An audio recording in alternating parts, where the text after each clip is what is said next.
Some brothers, what they do, they make dua, they make dua, they make dua. And Allah's Messenger sallallahu alaihi wasallam said, Allah, He loves it or He accepts his dua of his servant, مَا لَمْ يَسْتَعْجِلْ, as long as that servant hasn't become hasty. This is a hadith, I think in either Tirmidhi or Abu Dawud, one of the two. So the Sahaba said, Messenger of Allah, how is the person hasty? So here the Rasulullah sallallahu alaihi wasallam, he said what?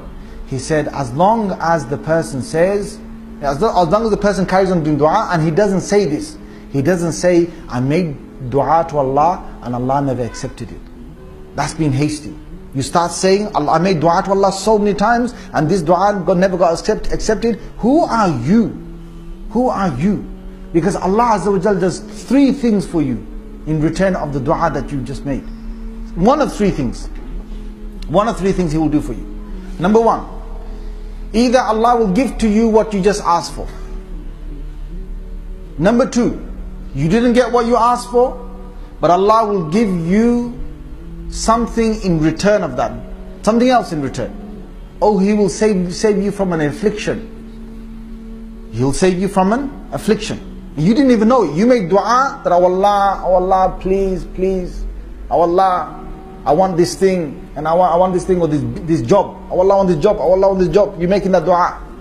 Allah never gave you that job for whatever other reasons as well. But what He did is He saved you from another musibah somewhere else because of that dua, or He gave you some other thing. It might not even be a job. It might be something else Allah gave you. And the third thing, the best of all things, is you never got anything at all in this dunya. You say, what? I made dua all my life, I never got anything in this dunya. What? On the Day of Judgment, some brothers will come and they will see right next to them. This in hadith of Ahmad. A person will see right next to him, he will see mountains. Mountains full of reward.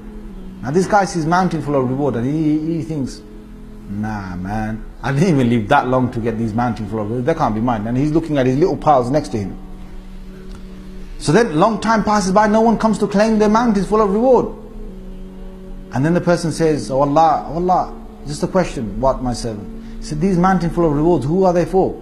Allah says, for you my servant. He says, for me? Allah, for me? For me?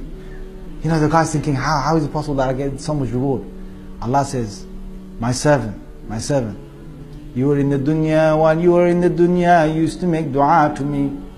I never accepted your dua. That dua you used to make to me every single day. Every day you used to make dua to me. I never accepted it. But what I did in return is I gave you reward. And I kept on giving you reward for the dua that you used to make to me. And today those duas are mountain full of reward. Those duas you made that you never got, mountain full of reward. And He will say, oh Allah, oh Allah. He will say to Allah, what will He say?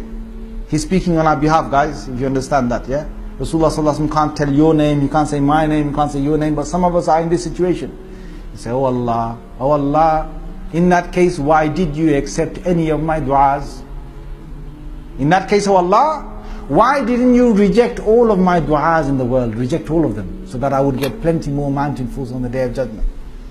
If only we understood what Allah is doing to us